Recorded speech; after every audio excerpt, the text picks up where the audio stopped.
विदेश मंत्रालय का है।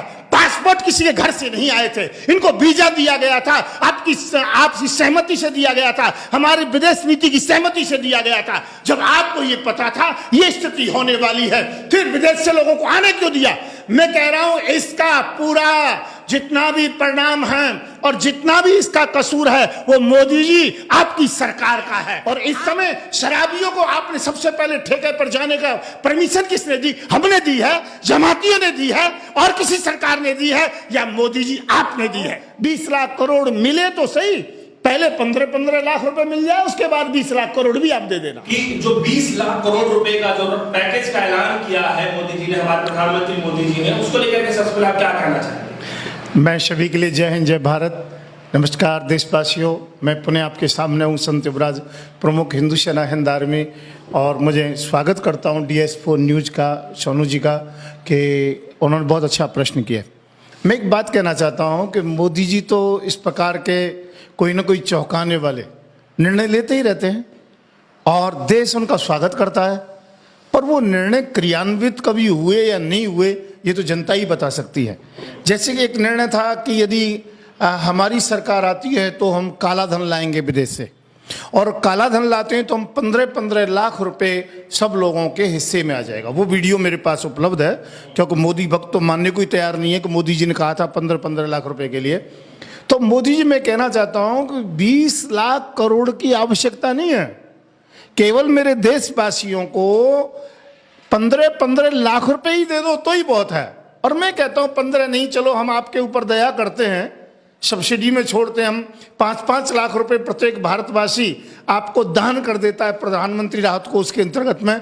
आप 10-10 लाख रुपए ही प्रत्येक व्यक्ति को दे दीजिए भारतवासी के लिए, तो भी हमारा काम चल जाएगा। आप किस बात का एहसान कर रहे हैं? आप बार बार कोई ना कोई जुमलेबाजी करते हैं, कोई ना कोई घोषणाएं करते हैं, और अपनी घोषणाओं पर खरे नहीं उतरते। ना काले धन पर उतरे हैं, ना 15 लाख रुपए के ऊपर उतरे हैं।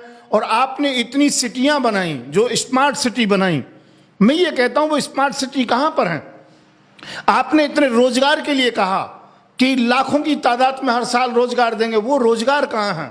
आपने कहा था कि ये डॉलर 1 रुपए का हो जाएगा, अर्थात डॉलर की कीमत कम हो जाएगी, अर्थात हमारी GDP इतनी डाउन हो गई है। मैं कहता हूं कि आपने केवल इस समय व्यवस्था नहीं संभल रही थी देश की, आपसे लोगों के अंतर्गत में बहुत बड़ा उत्पात हो रहा था। जो लोग अपने घरों के लिए जाना चाह रहे थे प्रवासी, उनको आप भेज नहीं पा रहे थे। इस कारण से इतना जो सब कुछ हुआ, उसके अंतर्गत में आप लोगों ने केवल उन लोगों का मुंह बंद करने के लिए केवल ये जुमलेबाजी की है। इतने सब की कहने की क्या जरूरत थी? योगी जी ने, धन्यवाद दूंगा, 1100 रुपए बांटे, और केजरीवाल ने 5-5 हजार रुपए बांटे। केजरीवाल का कोई प्रचार नहीं आया मीडिया पर, शांति से रहा, और उधर को योगी जी ने बहुत बड़ा प्रचार शुरू कर दिया, हु हल्ला शुरू कर दिया। मैं कहना चाहता हूं ये मजदूर अपने घर जाना चाहते हैं, इनका क्या कसूर है?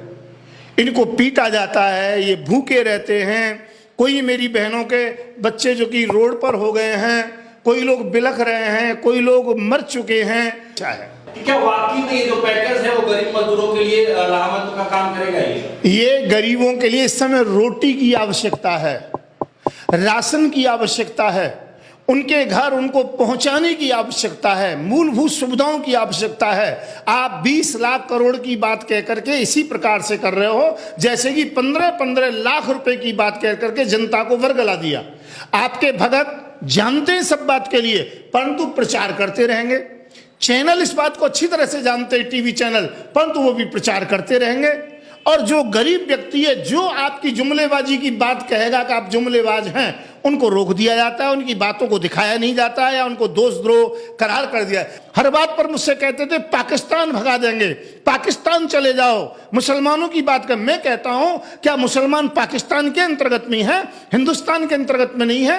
अरे तुम प्रवासियों को उनके घर भेज दो, यही बहुत है। हमको पाकिस्तान तो आप जब भेजोगे। क्या जो 20 लाख करोड़ का जो राहत पैकेज है, क्या ठीक उसी तरीके से होगा इस्तेमाल जिस तरीके से PM केयर फंड का इस्तेमाल हो रहा है? मैं क्या कह रहा हूं, ये केवल एक पूंजीपतियों के लिए एक राहत देने का तरीका है। बात ये कही जाएगी कि लोगों को नौकरियां देंगे, मजदूरी देंगे, फैक्ट्रियों में नौकरी, पर उसका फाइनेंस किसके नाम से होगा? बड़ी बड़ी कंपनियों के नाम से होगा, बड़ी बड़ी फैक्ट्रियों के नाम से होगा। अर्थात ये पूंजीपतियों की सरकार है और हम पूंजीवाद का विरोध करते हैं। हम गरीबों के साथ हैं, हम अल्पसंख्यकों के साथ हैं और हम पीड़ित पक्ष के साथ हैं।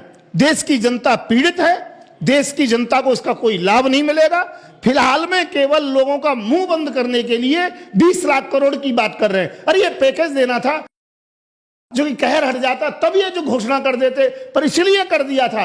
इस प्रकार की भयावह स्थिति, कहीं बैल की जगह पर आदमी लगा हुआ है, कहीं जो खींचने वाले बक्से को एक माता खींच रही है और उस पर बच्चा सो रहा है, और जो कि लोगों के छाले पड़े हुए हैं। इस प्रकार की भारत की दयनीय स्थिति है। इसको दबाने के लिए, इस आवाज को दबाने के लिए केवल मोदी जी ने जुमलेबाजी की है और देना भी है 20 लाख करोड़। तो क्या हो गया?